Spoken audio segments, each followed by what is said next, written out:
So I have a message on my heart tonight that I want to share with each of you because it's time for you to be encouraged and empowered in new ways. So I want to talk about having new hope for new dreams so that you can have a new future. And as Jeremiah 29:11 talks about, the Lord has plans for us, and it is to give us a hope and a future. He knows the plans that He has for us and reveals those plans to us. But sometimes we receive those plans kind of at a conceptual level, and it's what I call a seed level. And it's like having an acorn, but inside the acorn is an encoding for an oak tree. But sometimes people are looking at the plans or the design they think that God gave them initially and leveraging it as an acorn as the big thing, not really cracking into the encoding that's going to produce the oak tree, all right? So sometimes you can get an initial dream or vision, but there's so much more to that. Sometimes when you get that at a conceptual level, it takes you on the journey so that you can develop and you can prepare for something more major that's going to come about. But if you get really sidetracked or distracted by just the seed of conception of the idea, so you can forfeit what God is actually trying to do. But there are times where things start to shift and plans can get reoriented. And sometimes God will put you on a path at first to go down a certain road, and you think, okay, this is where I'm headed, this is where I'm going, and He sent you down there for a reason, and it could be for preparation for a development.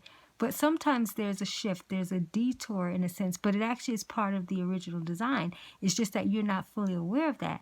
But if you keep trying to work the plan out a certain way, you're missing the reason why He sent you on the journey at first. Then you're taking over and not allowing Him to really be the one that's guiding you to the next level of what's trying to come forth. As Jesus says in John 14, that, in my house there are many mansions, many rooms, many levels. And sometimes you're at a certain level and you're developing there because you're preparing to go to the next level, the next room, the next mansion, or however. But if you get so caught up in the level that you're on and you think it's all about this, I'm just going to set up shop here and then continue to do and expand and work this out, you're missing out. So God knows the plans that He has for you, all right, to give you a hope in the future. But don't get so sidetracked by the hope of yesterday. You have to have new hope and sometimes new dreams so that you can have a new future. Now, it's still the plan that was already put for you in a sense, but the way that it works out typically is not in a straight type of linear way. So you can go from here to here to here, and it's all part of the plan. But within that, you have to keep becoming anew. You have to keep renewing your mind. You also have to look and pay attention to the new things that are continuously springing up. As we learn in Isaiah 43:18, it's like, forget the former things. And then 19 goes on to talk about, don't you see the new thing that's springing up? But see, if you're not paying attention to the new that's continuing to emerge, you keep just going back to, okay, this is what the Lord showed me during this time, and I got to work it out like this. And then you see things aren't really working out. It's because He's evolving the plan as He's evolving you. But the thing about it is that's the plan, but are you evolving with the plan of God, with the dream? Because the dream will start to look new, even though it's starting off really the same as it was, but it is the acorn that's now becoming the oak tree. But if you're still in acorn mindset, you can't get to the oak tree-ness of God, the planting of righteousness for His splendor. You can't get to that level if you're still in acorn conceptual ideas or understanding. You have to evolve your understanding. Again, the dreams and the plans, the hope, all of that is evolving. But are you? Are you allowing your mind to be transformed? Are you allowing your mind to be continuously renewed? So again, it's good if you've had faith, but you need new faith. It's great if you've had hope. But again, sometimes you need new hope and a new dream. The new dream is not always that it's something completely different. It is a new way to look at the dream, a new way to see it through new eyes during this time, a new way to perceive it. And you want to do that because you don't want to be forever seeing and never perceiving, forever hearing, never understanding, and being able to shift gears when it's time. Sometimes the way the Lord works at one point doesn't mean he's going to continue to work like that. Don't forfeit your promised land and the dream and the hope in the future because you get so one-sided. And then you start to think you have God figured out. If you think about Moses, he did that when he was so used to the Lord that was saying, strike the rock and strike and do the staff this way. But when it was time for him to actually hear, don't strike, speak to the rock. He was so caught up in the momentum and frustrated by spending so much time doing the same thing over and over, where he could have been beyond that point, but he misinterpreted his assignment and then forfeited the promised land, because then he didn't get with the level of the Lord that was saying, now speak to the rock. No, he's still dealing in the trajectory of the Lord talking about strike, and God had moved on from that. But see, he didn't have ears to hear, because then he got to relying on his own wisdom and understanding of how he thinks the Lord works and how God's going to do it probably the same over and over. But we even think about how after the walls of Jericho fell down and it was time to then go take the city of Ai at some point, and they knew they couldn't go doing the same thing that they did for Jericho. There's a different set of instructions, if you will, for different levels. And so sometimes if you aren't shifting and you don't have ears to hear, and if you're not perceiving the new thing springing up, you're going to miss it. You're going to forfeit it. Even though a plan, a new hope, and new dreams, and a new future is awaiting you. But again, if you're not sensitive to what is going on, you're going to miss it. But there are times, I'm going to say this, where sometimes the dreams and the trajectories have changed. God has a right to change his mind. Again, may set you out on the path to do certain things. And again, look at that. That was development. And look at that. Oh, that was a possible trajectory that could have played out. But sometimes things change, and you have to allow that to change. Some of you are stuck right now. You know why? Because you're not allowing the winds of change to take you somewhere else that God desires. You're not allowing yourself to adjust your sail. You get so tunnel vision and thinking it's got to be this way because I saw it this way. This is the way I received it, and all these different things, right? And even when you look at the Bible, sometimes they did get visions that things were going to be a certain way. And sometimes we're relying on that example and saying that our lives are just like that. They are, and then they aren't. And let me say why. Because Jesus says that greater works will you do than I. So within knowing that, that means that there are some things that have not been demonstrated yet through even the text. But it gives you the indication that new things are emerging and you're part of that greater work.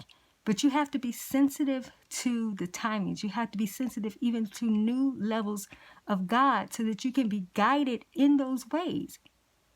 All right? Because if you're still relying on that old trajectory of the Lord that you're accustomed to, that means you haven't grown and God has not evolved in you, though he wants to, the Spirit wants to, but you're not allowing it. Because, see, you're still dealing with the acorn version. You haven't dealt with the different levels, the ones that Jesus talks about in the evolution of the kingdom in terms of, in my house, there are many rules, or many rooms, and different sets of rules, I should say, when you're on those different levels. The rules of engagement are completely different. So going back to having the new hope, new dreams, and a new future, it's about a fresh perspective, even around that which you think you've been given. Again, sometimes things don't change, but actually they do. They evolve, all right? Even the prayer of Jabez talks about enlarging your tent, enlarging your territory, which means just because you receive something conceptually, don't keep it in that little container, all right? Sometimes a plant will start off in a container, but you have to transplant that thing because the roots have grown so big that they'll burst out of that pot. So now it's time to go and transplant that into a field where it can flourish, where those roots can continue to run deep, all right?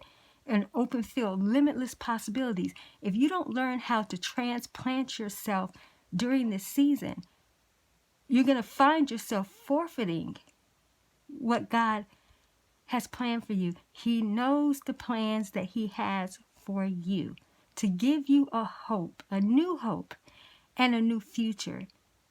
But within that is the new dream for your life. Why do you think that sometimes you get the indication that you need to dream your life again? You need to dream your life anew. You need to allow the new thing to come forth. It's springing up, and I want you to be able to pay attention. Start looking, and if you can't perceive it, start asking, Lord, what is the new thing? What is the new thing that's springing up during this time in my life? So that I can be able to perceive it, so that I can have the ears to hear, and I can have the eyes to see, and I can have the sensitivity to allow myself to be guided into this new level, the next dimension or so of what it is that you're doing. Show me the evolution of the acorn. Show me the oak tree or the path to that. And let me get a bigger vision. Let me enlarge my tent. Let me stop having acorn mindset and let me have an oak tree essence and an oak tree mindset and an oak tree way of beingness. I can be a mighty oak, as the Bible says that we can be. So I want you to think about that. Get present and see, is there a new level that you're ready to go to? And for that new level, what's the new vision? What's the new hope? How should you be perceiving things during this time? Right? How should you be thinking? How should you be preparing? What shifts need to be made? So you have to be thinking about that. You've got a new hope, new dreams, and a new future. And you need to start focusing on that and start asking God again, what's the newness about this? I know you told me this years ago, and I know maybe this is the path you set me on, and I was preparing, this way, but what are you doing? When you think about it, many people go to college and get certain degrees, and sometimes they come out and they don't actually leverage the degree and that major or so in the job. But guess what? Going to college did prepare them for something, and it gave them a certain type of experience. And even if it was connecting with people or whatever, or learning how to discipline themselves, or getting the 4-year degree or however, master's, whatever level, so that it could qualify them for something else. So you got to look at this thing differently. Don't be so one-sided. Don't be so just focused on this has to be this, A, B, C, this. No. Sometimes it's A, and you'll jump to G. And with God, you can jump to G, all right? Because He doesn't have to do it in a straight line. Most of the time, it's never working out like that anyway. And a lot of times, it's going to throw off other people who think it should be done traditionally or whatever. But He's always wanted to do a new thing. But let me tell you, you're part of the greater works. And being part of the greater works is that you can't even rely on some of the people who've been mentors to you, who've been spiritual, teachers and everything in your life, because they come from an older paradigm. Now, some of the things still serve, but sometimes God's trying to do something new in you. No eyes have seen, no ears have heard. So if no eyes have seen, no ears have heard, they can't coach you and mentor you on that. Sometimes the Spirit alone is going to have to lead and guide you, and then it'd be a testimony even to them. But you're going to have people who will encourage you and who will empower you and say, hey, I don't know what the Lord's doing, but I know not to knock against or buck against what could be occurring. So anyway, so I just wanted to come forth and share that, because that was really, in my spirit, that you need to be in that place now. I want everyone to get in the position like the day of Pentecost, so that you can receive what is relevant for you during this time, all right?